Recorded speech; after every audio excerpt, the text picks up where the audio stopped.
Welcome to the Total Football Podcast. I'm one of your hosts, Declan Hart, and I'm joined by Andrew Conway. Greetings. This week we look back on events in Bayern, Barcelona and the Bridge, while also previewing the key fixtures in the upcoming international break. 7 weeks into the Premier League season and the table is finding its shape. Is it time we started actually looking at the table, or are there only 3 legs propping it up for now? When is it suitable to look at the table? 10 games? 15 games? Before Christmas? After New Year's? Well, going back on conversations we've had in previous weeks, it doesn't really matter at the moment. No. The league is so tight. Like, I was looking at there before we came in, and we had...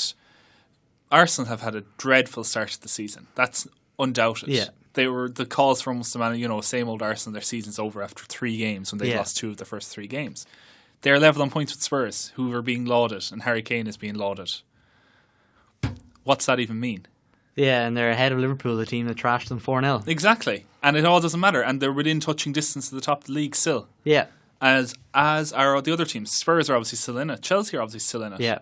But all these teams they're all in and about the mix now. The 2 Manchester clubs, United and City, have started very well. No doubt about that. They've been undefeated. In great form, yeah. You can't do much better than that, only not draw the 2 games they drew. Yeah, and even then, like the draw that Man City had, there's no shame in that. I think going to Stoke as well can be a difficult place for Man United. For Man United, yeah, and there's a bit of talk to be had. Like Man United are top of the league at the moment, are at the top of the league in the top 2 positions, but have yet to play a team in the outside of the top or outside of the bottom 8. Yeah, the bottom 8 of the league at the moment. So what does that mean for Manchester United? Have they not played? Yeah. Have they not had any challenges whatsoever? Everton. Likewise, they have had 2 big games and they've come through those tests between Chelsea this last weekend and Liverpool previously. Yeah. Like, are they to be a force to be reckoned with because they've won those matches, or is it just too early? You would think that they're level on points. There's only like 1 goal between them, I think, in goal difference. Like, you would think, though, based on the teams they've played, that Man City have been better. Like, the results are more impressive looking, even though Man United are rolling over teams probably on a more consistent basis. Yeah, but does it even matter that Man United haven't played any good teams if they beat all the lesser teams? Yeah, if they beat all the lesser teams, doesn't matter. As you said last week, it's a 38-game season. Yeah, it's a marathon, not a sprint. Exactly. So, even if they go out, their next big task is their next club game against Liverpool at Anfield. The Red Monday, or whatever you want to call it this season. Yeah. It's probably going to be a dire match of a draw. Yeah, Mourinho matches like that always kind of are. Yeah, that's just how they are, and that's how the manager is. So they'll sit deep. At the other end of the table, you have, Swansea are down there, but they've played well at times this season, have won games. They're not completely terrible. West Ham are down in those areas as well. Yeah. Have been terrible at times, but still seem to be, getting results when it matters. Yeah, like the only team that have really been truly awful and look like they're going to stay there is Crystal Palace. No, they don't have a striker at the moment. Yeah, Carlton Cole maybe. Maybe Carlton. How many goals have they scored this season? 0. 0 goals. And how many matches? 7 matches, yeah, and they play Chelsea 0 next. Goals. And how many conceded? I don't remember I have at no the top idea of my head. At this point, yeah. But, dozens of goals already gone in. It's not looking good for them. An average team, they probably... If they had one of the best defensive records between now and the end of the season, they'd still have a pretty poor goal difference, you'd imagine. Like, I think it's the worst start to the league campaign, goals scored aside, since Portsmouth, the year they went down. And they were in dire. They were fire selling players. They didn't have a points coach. Deducted from them the year later. Administration as well. Like, that's mad. Like, I remember I seen a stat in 1931 Manchester United team had a similar record to this, and it didn't end well for them. No. So, all things considered, Roy Hodgson has a big job in his hands to get them out of there. Yeah, but we now move on to the news, where in Germany, moving away from England for a few minutes, Carlo Ancelotti has been sacked from Bayern Munich. Poor King Carlo. His time came too soon.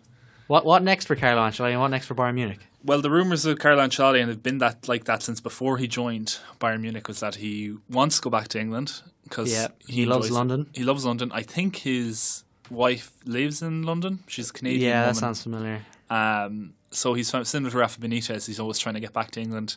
Carlo wants to come back to England. He's only going to manage a big club, Champions League-esque club, and London is his ideal destination. He's not going back to Chelsea. West Ham were rumoured to be after him. Yeah, so are Everton, but I just don't think he'll go that level. I think Arsenal's the only club that he could probably take on. Like, at this point, he probably doesn't need to work. No. He has. He could probably go for a break as well. Anyway. Exactly, and he has enough clout in the game to come back in a few years' time and probably take another big club, or maybe go back to Italy, or maybe take back over Real Madrid. They've done it in the past. Yeah, they've rehired him. I could see him taking on the Italian team.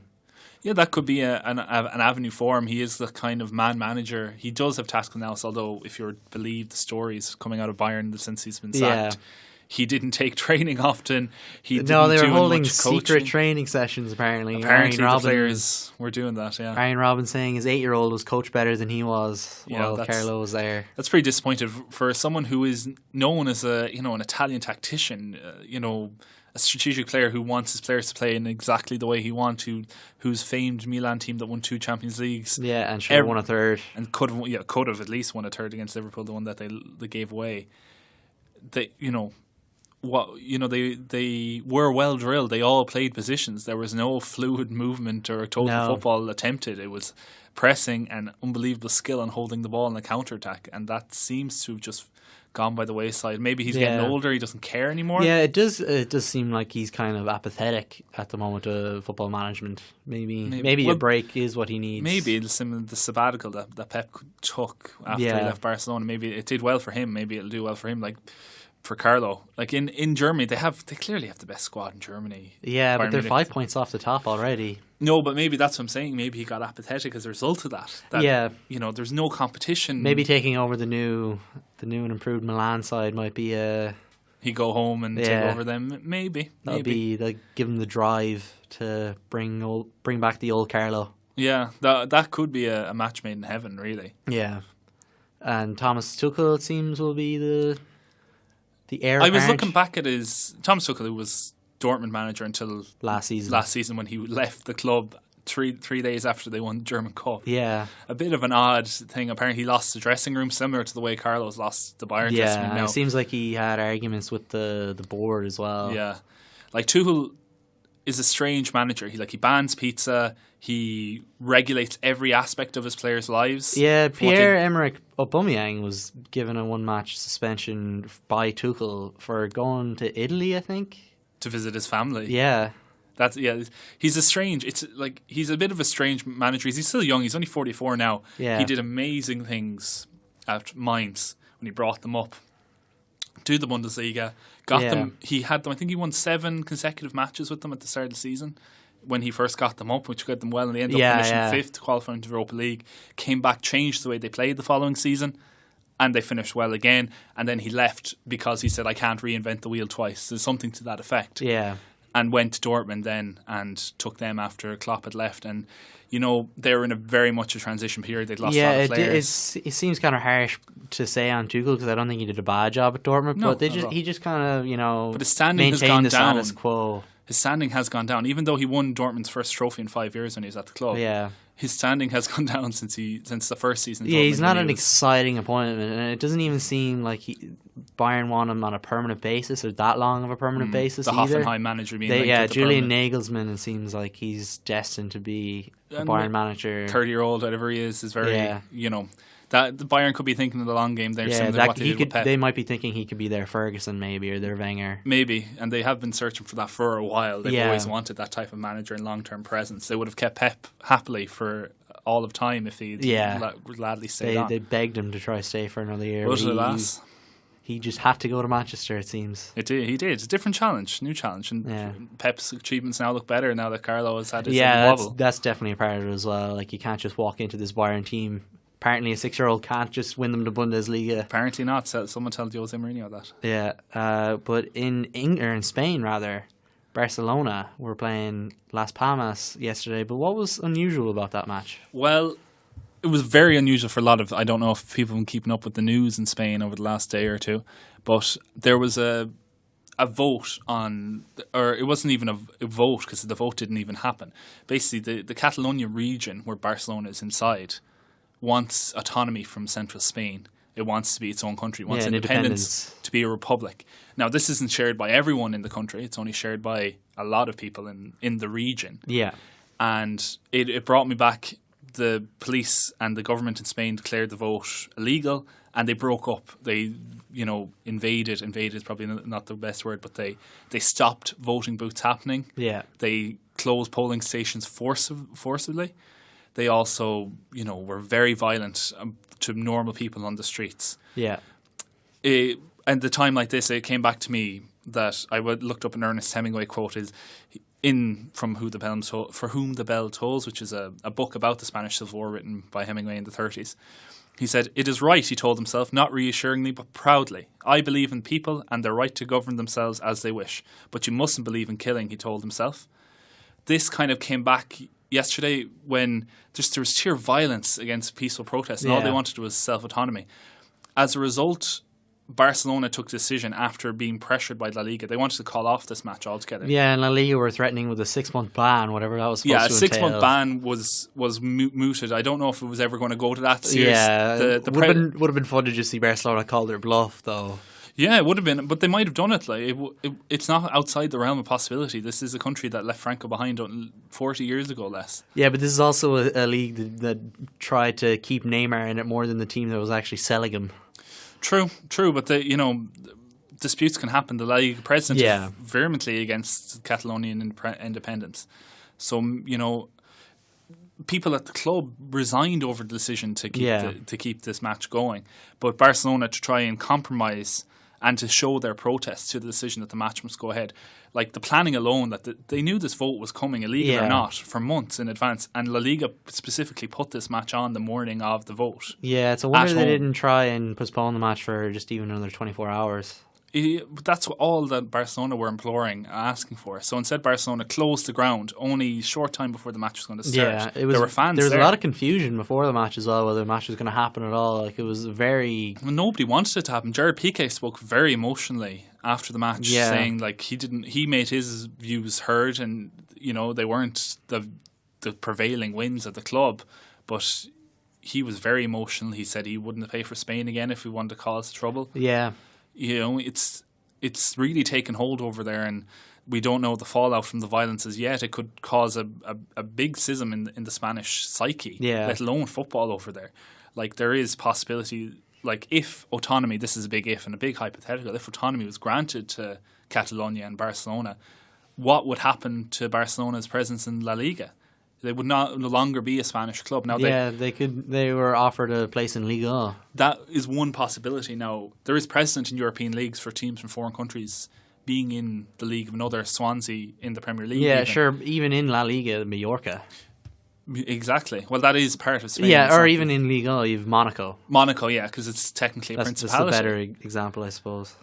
So it is possible that they could continue in the league, but at the same time, like you said, if this is the way they're treated by La Liga, if they are considered themselves second-class citizens to the rest of the club because of certain political events outside of football, which should not affect football at all, maybe they will seek out greener pastures where they will be, like if they went to France, they'd be treated like royalty. Yeah. They would be anything they want. The same as PSG is almost at the moment. Anything they want, they'll get. Yeah, a new Clásico would kind of be formed by PSG in Barcelona there. Exactly. And it's within, like, Barcelona, if anyone's ever been to the region, it's a short hop. It's as close to most French clubs. It's basically in France as it is. It is, yeah. It can Marseille, Toulouse, various Premier... It's not a trek or anything. No, not at all. It's an easy bus trip. It's a lot closer than a lot of other Spanish clubs are to Barcelona as it is. Like, it's a worrying situation. We don't know. We'll keep tabs on it. We'll see where it goes in the future. We'll see if anything comes out of it and whether this is a one-off event that Barcelona will close their stadium more often. It was 99,000 empty I seats. believe the club is shutting down tomorrow as a whole for a protest. There's a march going on in I can't remember where now. In Spain. Yeah, for the right for democracy or something. Like, it's an ironic thing because by shutting down this vote, they've probably accelerated. Yeah, that is the cause for the. That is the political way to look at it, I guess. It is. It's a weird turn of events, to say the least. Yeah, but moving away from the politics and back to the football, more fun topics. Than violence and police moving brutality. Closer to home in England, Liverpool faced their former boss Rafa Benitez in Newcastle. Another 1-1 draw.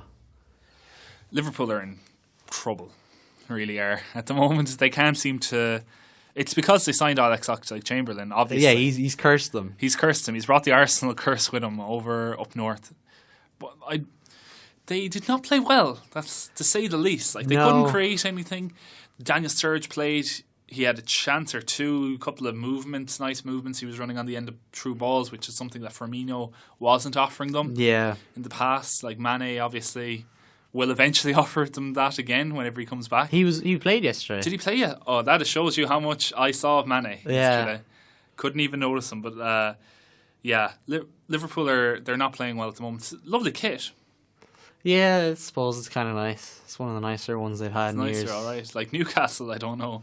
The Newcastle goal, I think we both have to admit, was one of the best goals of the season. If anyone didn't see it, Matip, the Cameroonian centre half, just an amazing tackle if you actually see it. He's running neck and neck with Joselu, the Newcastle forward. Yeah, and he was behind him to start with. Like, he's caught up with him. He's caught up with him, has made a beautiful pinpoint challenge, not touch Joselu in any way. Wouldn't give away a penalty at all. Not at all. And manages to deflect the ball off Joselu's shin, whose face is a thing of beauty as he just, oh my God, as he chased after the ball. Yeah. And then it went into the back of the net. That was still very early in the match, though. It was about half an hour, 35 minutes in. Like, why were Liverpool just so poor? It just seems like they have a problem, like, just breaking down teams that'll sit back and just let them absorb the pressure and try to catch them on a break. But if you remember Klopp's Dortmund teams, they were unstoppable. They were similar to what Spurs are when they're at their best. They'd love a team to sit back because they couldn't deal with Dortmund. Dortmund would press so high up the pitch. Yeah, but maybe it's just the players. Like, you look at the players that they had at Dortmund. They had Marco Reus, they had Robert Lewandowski, one of the best strikers in the world. Reus was there. They were that good. Mario Götze, before he kind of had his medical problems.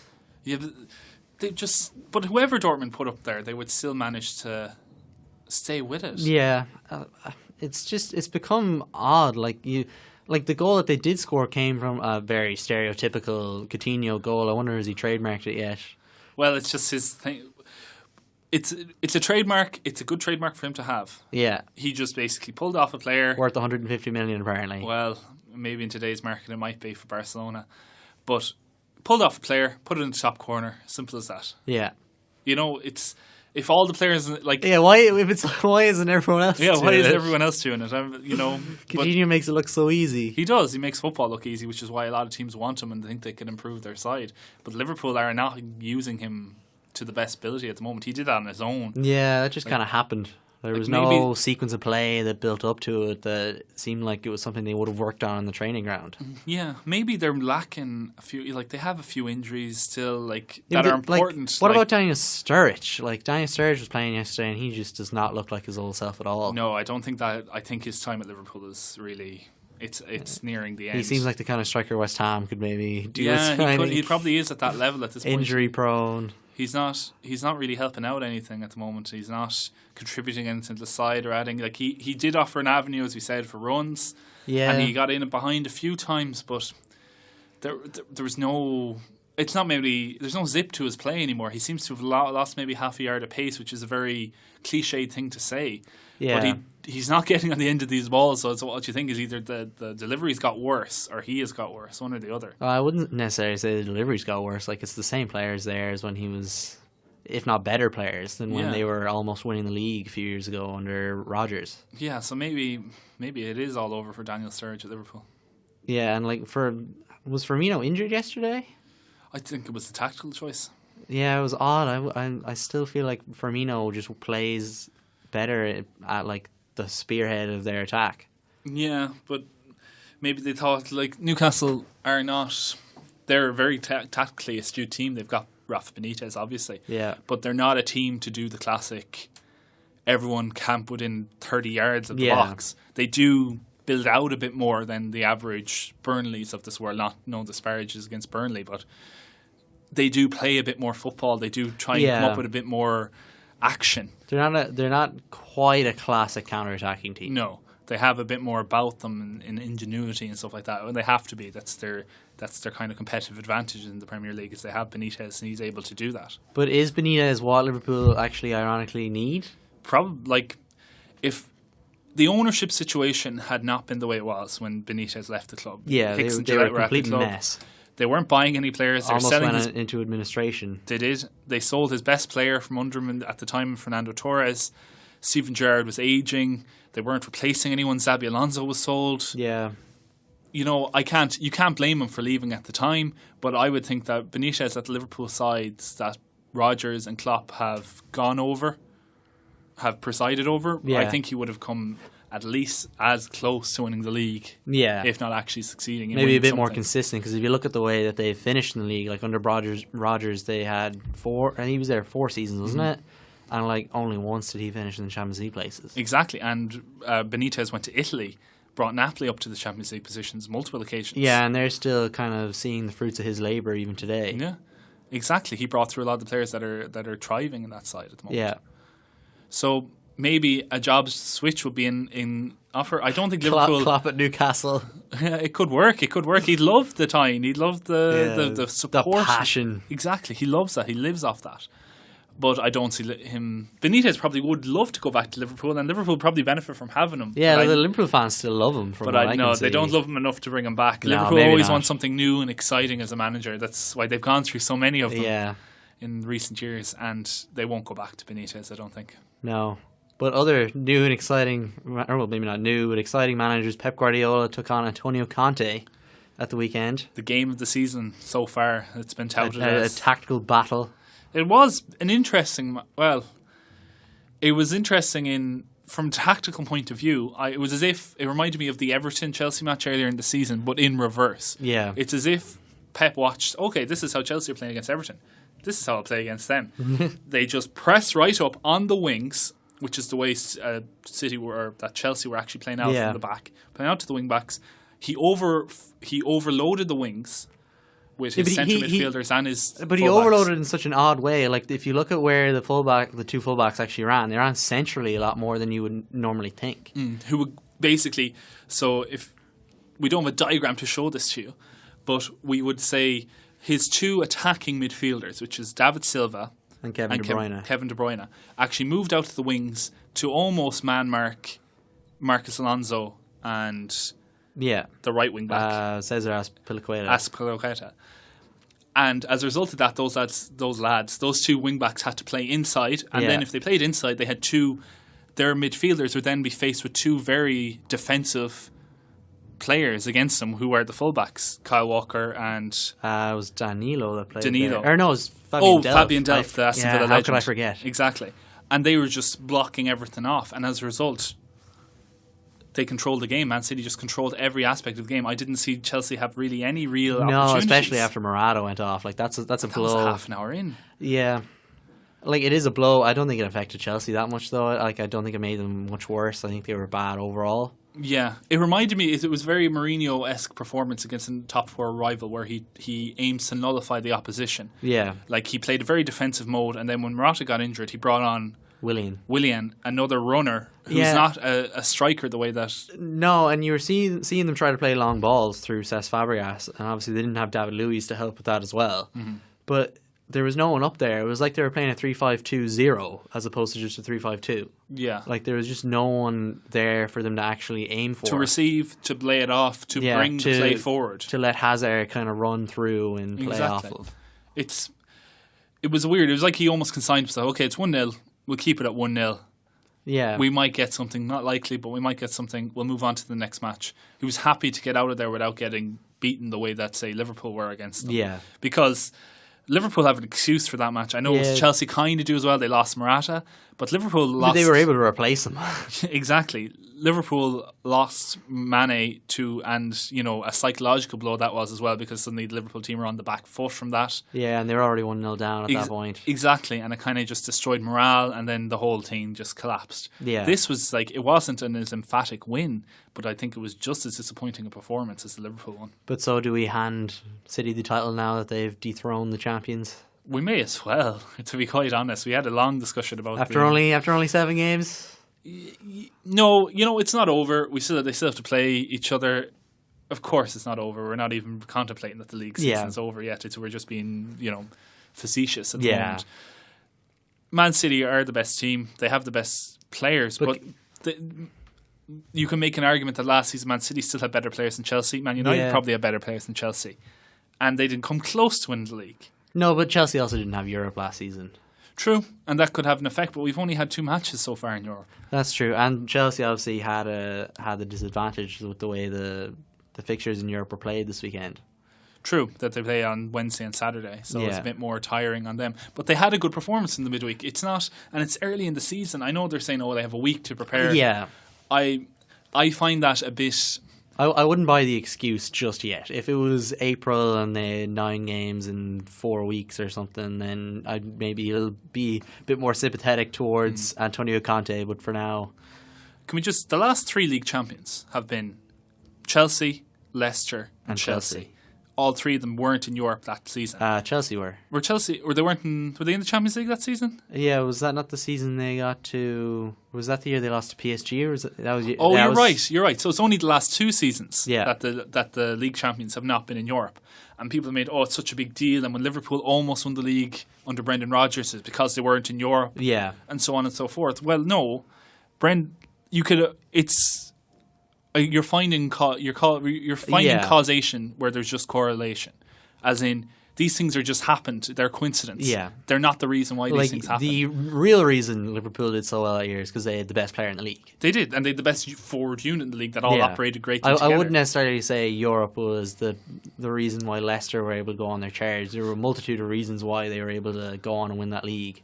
And there's enough reasons there, like you could write a book on how Leicester actually... Exactly. Otherwise, West Brom will win the league this season because they don't have European football. Yeah, exactly. It doesn't really necessarily make sense. You can make just as much argument that the last 3 league title winners had tiny playing squads. Yeah. Mourinho, when he won the league to Chelsea... Tight-knit squad. But he only used for more than a few matches. There was only about 15 players who played that. Yeah. Who played more than half the matches during the league campaign. Something similar was a ridiculously small number for Leicester as well, and with Chelsea last season. And that means one, they got very lucky with injuries, which you can not. Yeah, like Liverpool haven't been lucky with injuries this season. Man City haven't been lucky with injuries. Even like Man United have been missing a few players as well. Exactly, Paul Pogba's out for however long now. Yeah, no return date for him at all. Yeah, exactly. So these are very important players, and they're out, and without them, maybe teams don't win the league. Simple as that. Yeah, like Arsenal as well. Obviously, have been injury-ridden over the last 10 years. Imagine if Tottenham lost Harry Kane. Where would they be in the league? Yeah, look at how many goals he It's 11 goals in the past however many... I think he got 13 goals this month. 13 goals in September after none in August. Yeah, that's an incredible record. And it includes hat-tricks, it includes every different type of goal. Yeah. And, Spurs were hurt. Like, as we said earlier in the programme, Spurs are still level on points with Arsenal. Yeah. So it doesn't, different things can happen as a result of different things. Yeah, and it's not as easy to say, there's no Europe, but there's so many different reasons why a team wins the league. Like injuries is a huge part, just the way the fixtures fall is a huge part. You could end up playing in Christmas, the busiest time of the year, you could end up playing for the other top 6. You could. Just like that. What we were talking about, Man United haven't had a significant challenge yet. But that might matter because they could get to the end of October without playing any of their major rivals. Having to start that way, it's a great way to build momentum going into their first big game. They could go into that first big game, have loads of points, be top of the league almost. Yeah. As opposed to, say, Tottenham and Chelsea, who started the season playing against each other in the second match. Exactly, and they've obviously taken points off each other as a result of that, and then they're just that bit far behind. And that just helps the 2 Manchester clubs and anyone else not involved exactly, in the fixtures. So it's just the way the fixtures have fallen this season. Yeah. So we've a lot yet to be seen. We'll see come Christmas, we'll probably do a comprehensive review of where the first half of the season was won and lost. And it could be, as you said, injuries, it could be fixture list. Yeah, it could be as simple as that. That'll be the end of part 1. Join us after part 2 where we will talk about N'Golo Kante.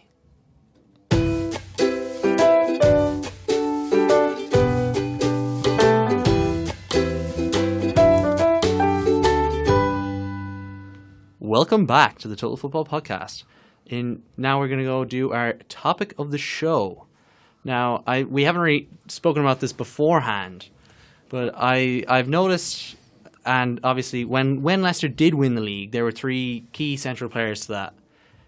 Jamie Vardy, Riyad Mahrez, and N'Golo Kante. Now, the 2 former players there, they've stayed at Leicester. Their form has regressed back to where they were before. But N'Golo Kante went on last season and won Player of the Season. Now, the debate here isn't, did N'Golo Kante deserve Player of the Season? That's a debate that would have been had last May. But watching them play yesterday, or on Saturday, what did he contribute to the team when they were 1-0 down? Very little would be my assertion.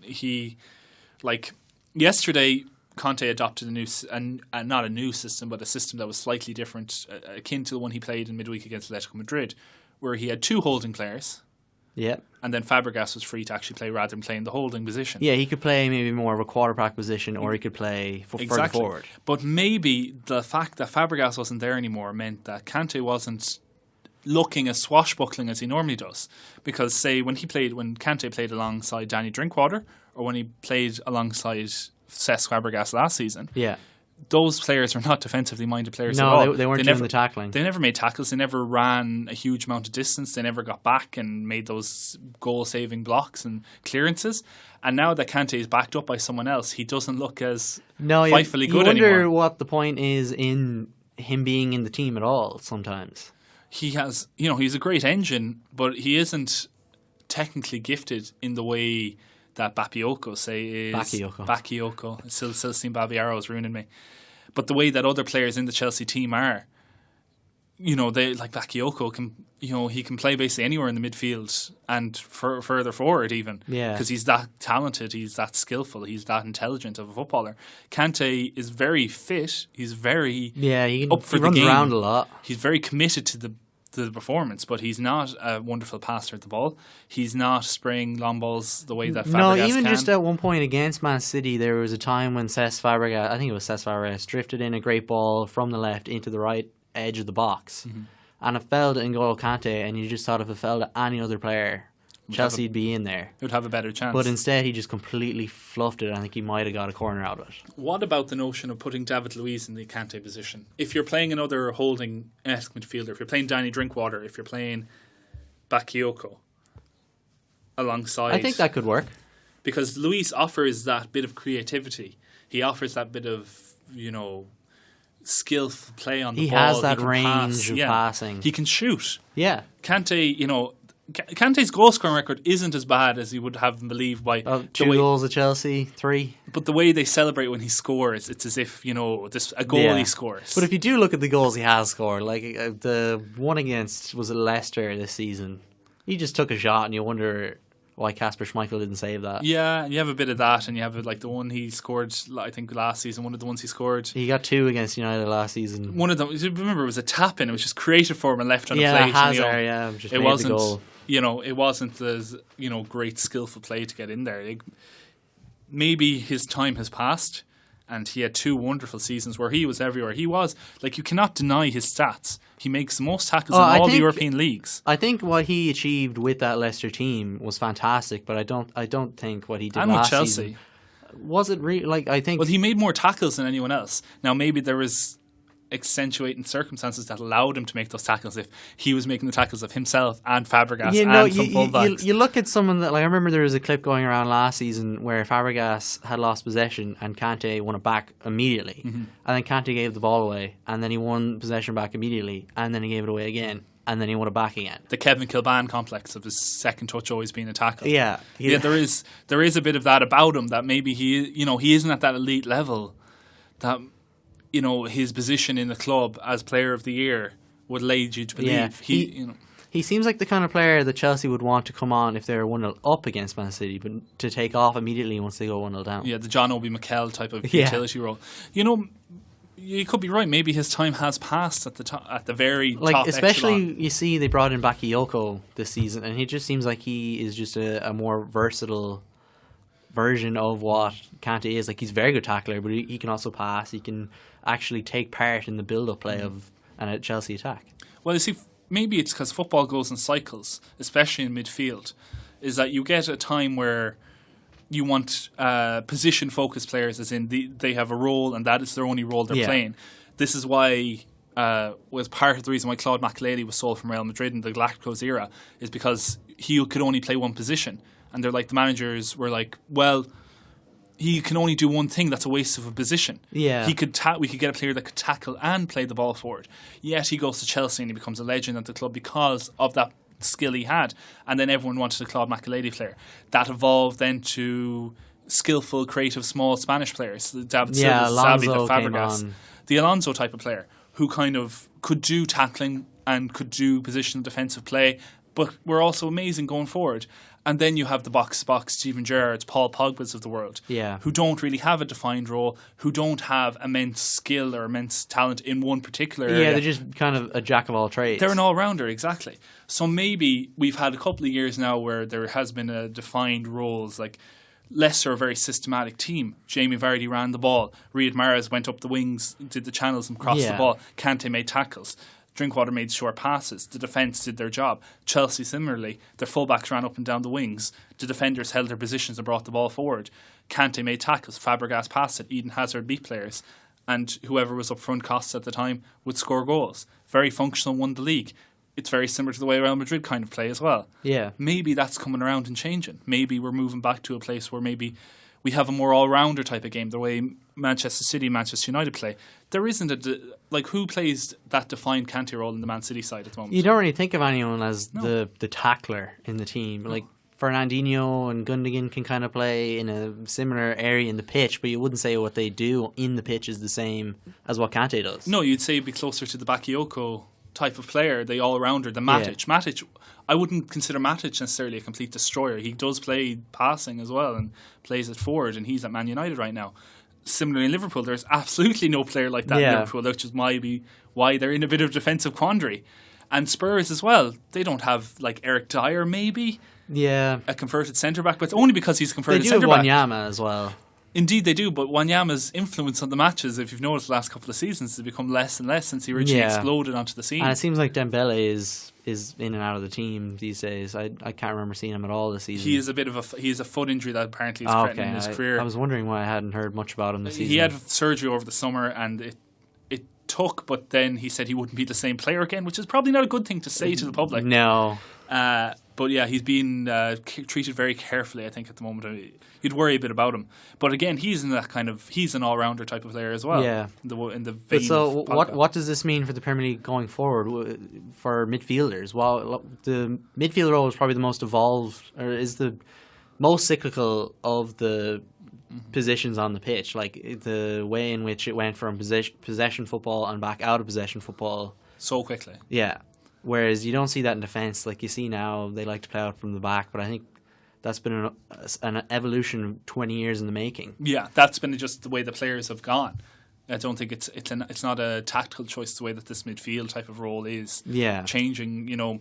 2 years ago, you would be not laughed, but it would be ridiculous to assert that any team in the Premier League would play a 3-5-2 formation. Yeah. And now at least half of them are doing it, or at least because Van Gaal did try it when he started at Man United, but everyone was such a foreign concept. Yeah, everyone was like, "This is ridiculous. You can't do this in England." And obviously, it didn't turn out well. No one knows how to play with three at the back. It's very specialised. You have to have wing backs, blah blah blah.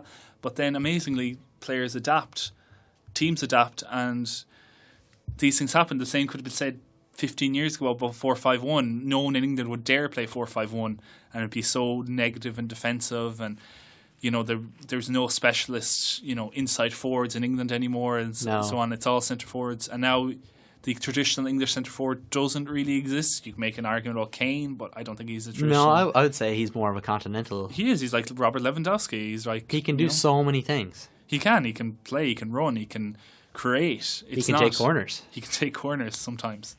But he's not an Alan Shearer getting in the right place at the right time. He's not Fox in the box, Alan Smith, or Gary Lineker type of player. But he's all of those things. Yeah, that's modern football. That's the Paul Pogba issue. Maybe the game is just shifting towards a more unified, universal player.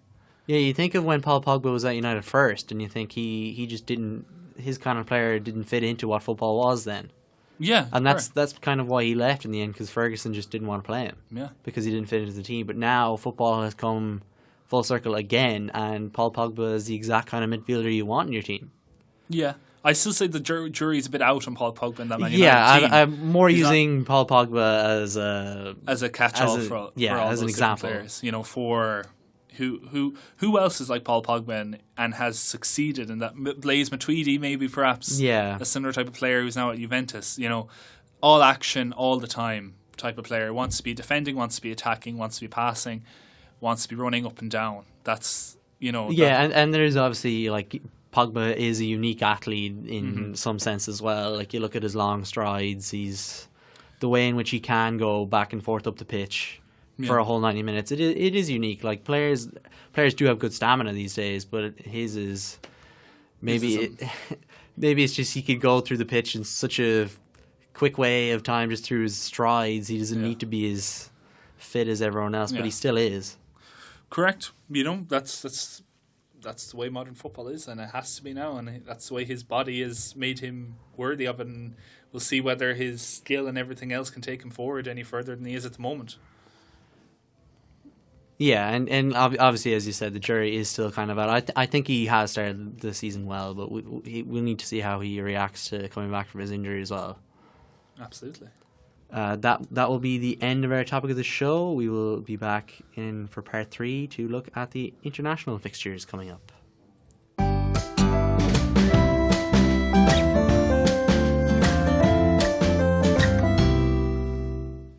So we are back now to look at the international fixtures. And Andrew, what fixtures coming up in the final round of the qualifiers do you think have any significance? Well, there's actually loads, and probably this weekend for international football will be a lot more interesting, probably the last 15 or so international breaks, because a lot of the positions in the World Cup left open will actually be decided this weekend. 32 teams can qualify. 8 have qualified so far. That includes the host Russia. Brazil are already there. Belgium are the first European side there. Mexico or Japan are there. Japan, as well, South Korea, Saudi Arabia, Iran. They are already in, and they're set, and they're happy out. This weekend, France, Germany, England, Poland, Spain are probably going to qualify. They have winnable matches, and they're just about there. Meanwhile, there's a lot of playoff matches to be decided and playoff positions to be decided, which happen in November. But the playoffs... These are the playoffs to qualify for the playoffs. Exactly. To us, personally, we're in Ireland, obviously. So the most important one to us is Ireland are playing Wales this weekend. Yeah.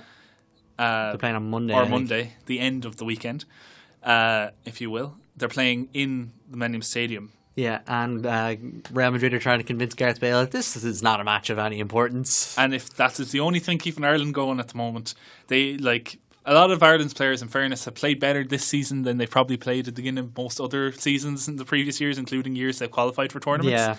But they have not, shown that ability on the pitch. They had very disappointing results last month. If even one of them could have been turned into a victory, they would be talking about a whole other story. Exactly. Right now. They would be in pole position. All they'd have to do is avoid defeat against Wales. Now they actually have to beat Wales. Yeah. And, then they're not guaranteed a qualifying berth. Yeah, because of the way the playoffs are done. There's 9 groups, but only 8 teams can get to the playoffs. So the worst second place team doesn't even get into the playoffs. And at the moment, Ireland's group with Wales is the worst second place team. Is it? No, it I is haven't bottom looked of at the league. table. So there's not, Ireland a draw. Say if Ireland somehow get a draw in this match and then the final match. Well, you would think that they'd beat Moldova. You think they would, but Ireland say win that. But that Moldova match doesn't come into play in terms of the actual seeding of the... Exactly. So Ireland would still, even if Ireland somehow conspire to draw this match and still qualify, they or still qualify as a playoff position. Yeah. They probably still wouldn't get a playoff match. No. So this is a must win. There's no other. If this isn't a win, that's it.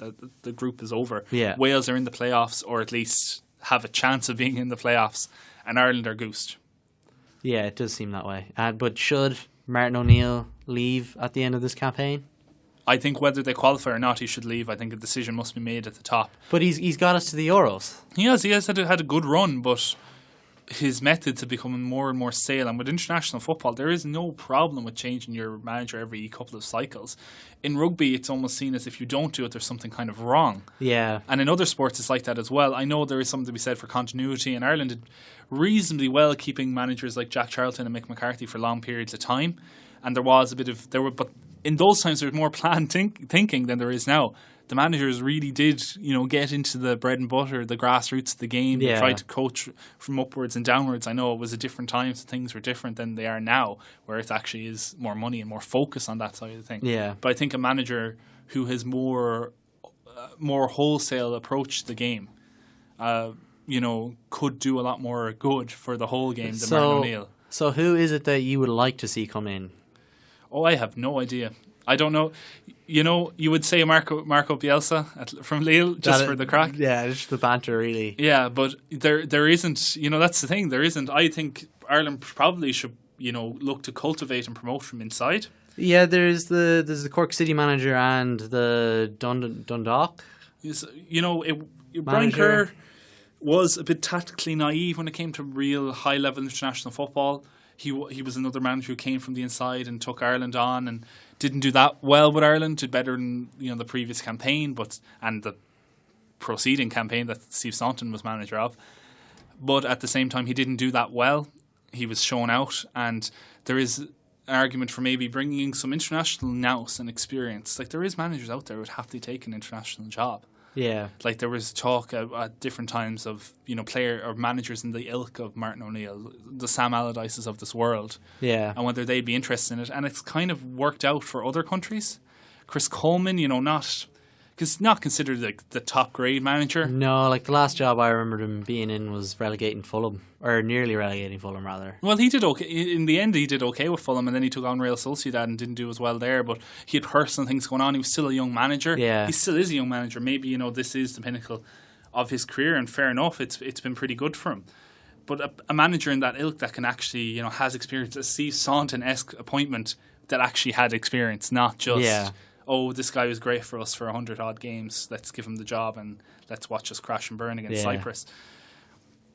Something like that, and maybe have someone for him to learn, a Bobby Robson character. So what about Roy Keane? Roy Keane, if he'd be willing to do it, and if he'd be willing to actually play an active interest in the football being played. Because Roy Keane has been spotted at matches. I don't remember ever seeing Martin O'Neill at a Premier League match watching the players. There's not many Irish players in the Premier League. Well, there's just watch Burnley. Buy a Burnley season ticket. Sure, exactly. Just bring in Sean Dyche to be manager at the same time. Yeah, that could work very well. If Sean Dyche was available, I'd imagine he'd be a great appointment. I'd love Sean Dyche there. But I don't think he's coming. Brendan Rodgers was mooted in the past as well, and I don't think he's coming either. That'd be fun though. But look up north and what Michael O'Neill has done. A Northern Ireland international. He played at a reasonable high level in Scotland and in England, playing for Newcastle previously. He had decent experience in League of Ireland. Yeah. He'd won trophies in League of Ireland. He was at Dundalk, wasn't he? He was at Shamrock Rovers. Oh, it was Shamrock Rovers. And he got them into European football, which is the first time for making group stages in 20 years since the old European Cup format.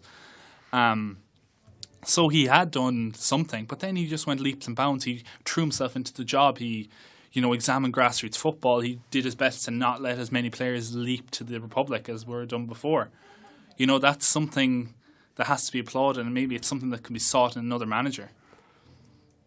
But we're all speaking very quickly. They haven't... Let them play the first two matches maybe first. I find it highly unlikely that John Delaney at the FAI will take an interest enough to get rid of Martin O'Neill, whether Ireland win, lose or draw this match against Wales. Yeah, it might depend on if Martin O'Neill will step down or not. Exactly. The right thing to do would be for him to leave. And it seems like he could do that. He doesn't seem that interested in the job. He's getting paid a lot of money to do very little. Yeah, but he could get paid a lot of money to go to Premier League as well. But that's a lot more work than... Maybe. Taking a couple of weeks. But then he wouldn't have to talk to Tony O'Donoghue. Yeah, poor Tony O'Donoghue. What about the other matches? Are there any of them that catch your eye? Scotland plays Slovenia in England's group, and Scotland might actually claw their way back. Speaking of dead men walking, Gordon Strachan has been a dead man since he didn't qualify for Euro 2016. Yeah, somehow. He's just... I don't know how he still has that job. He's not liked... he's a former anyone. No, he's a former Celtic manager that wasn't even liked at Celtic, let alone Rangers, the other side of Glasgow. What can he... It'd be amazing. I don't know why he's in that job. It's same thing as Ireland. And the same reason Ireland had Trapattoni and had Stan for so long was because the board... Apathy. They didn't care. They didn't want to have to deal with the problem. Yeah.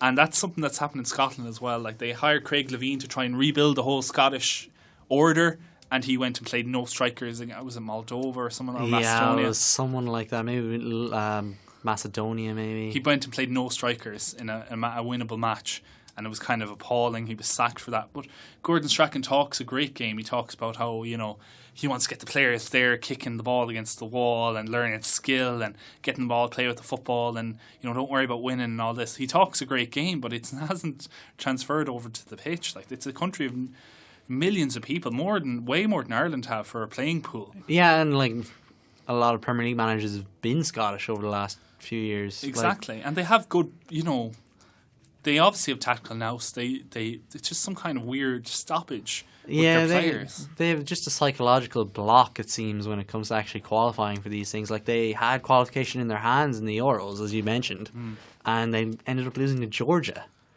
And I do not believe, really, I could be proven wrong, and you're welcome to tell me if I'm wrong as soon as it happens. But I don't see them getting any result needed. No, I don't necessarily think that they will get the playoffs, but if they do, it would be very impressive, considering where they were just even a year ago. But Group I is another group that I've seen. It involves 4 teams that are separated by 2 points. One team beginning with I. Yeah, Iceland are in second at the moment, behind Croatia. They're level on top with 16 points. The heroes of France.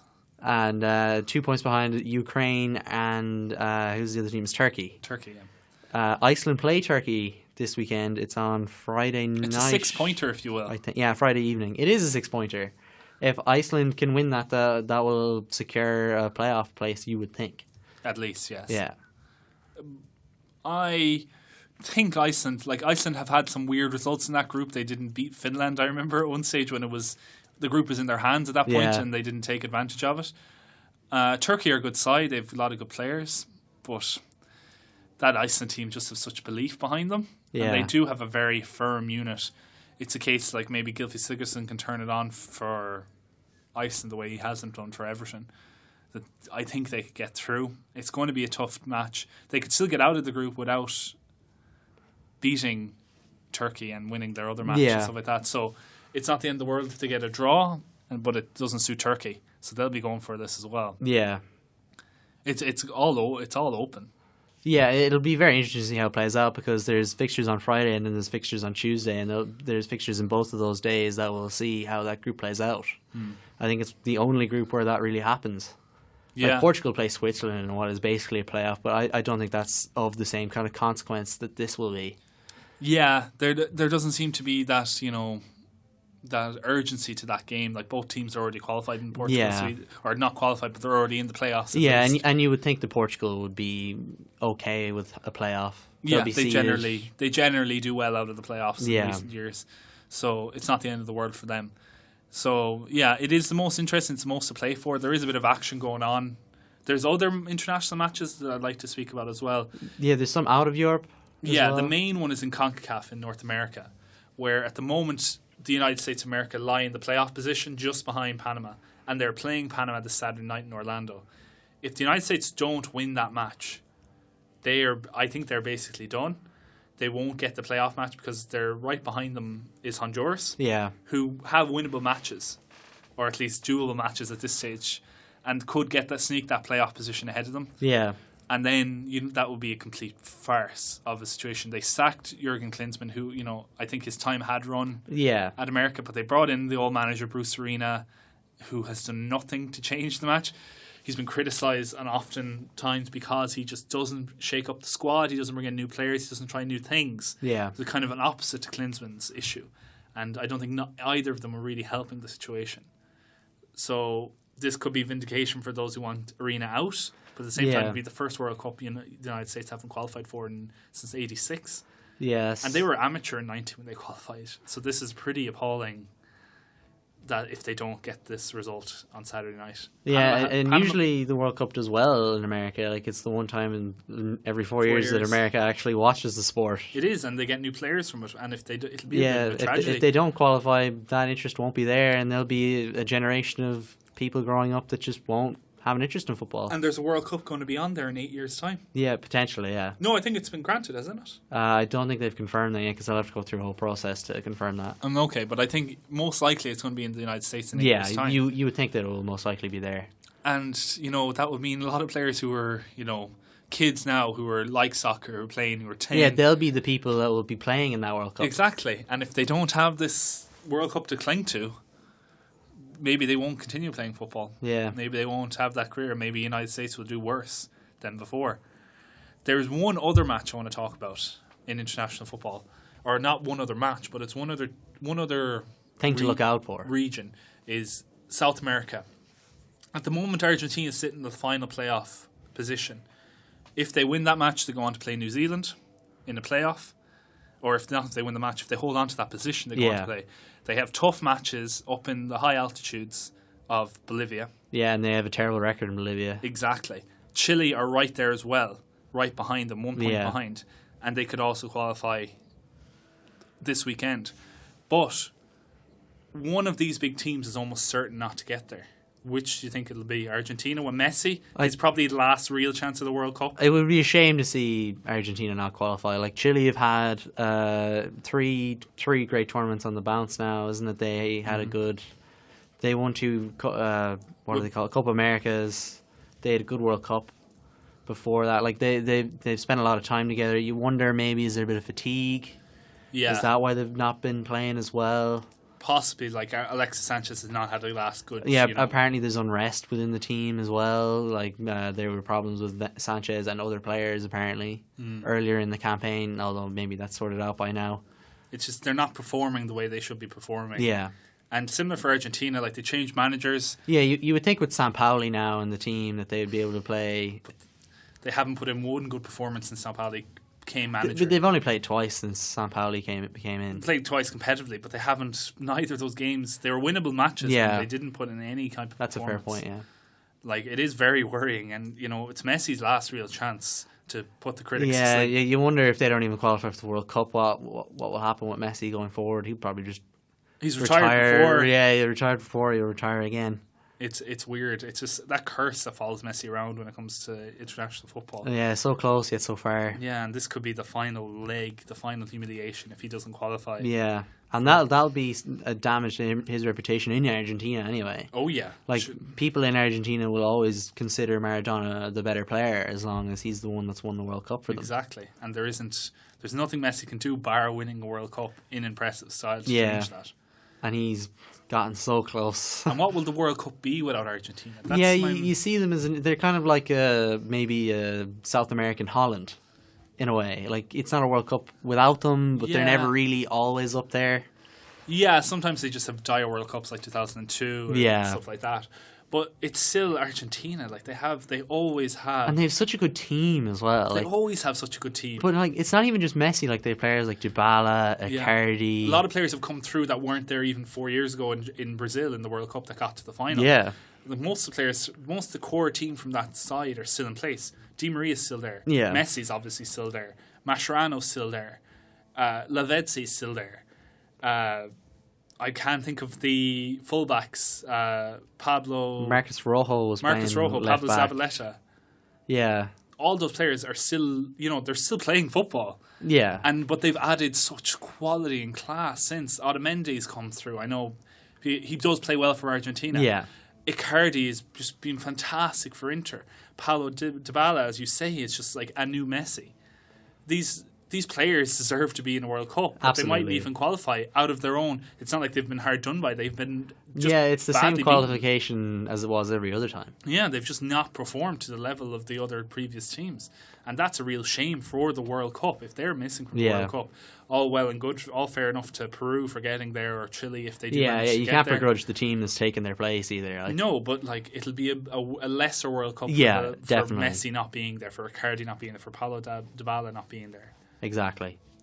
And that'll be something for us to look forward to keep an eye out for, and then over the course of the next 2 weeks as we struggle through another international break without any of the club football. It'll be a good one this time.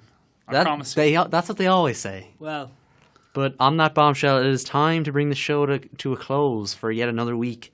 I'd like to say thank you to listening, and please do get in touch if you have any thoughts on anything we discussed this week. You can email us at thetfpod@gmail.com and follow us on social media at thetfpod. You can follow us individually. I'm at GZ Harpon, Andrew's at Conbon27. Remember to subscribe, rate, and review on whatever platform you listen to. It really helps the show and helps us grow. That just leaves me to say thank you to Andrew. Thank you, Declan. And farewell.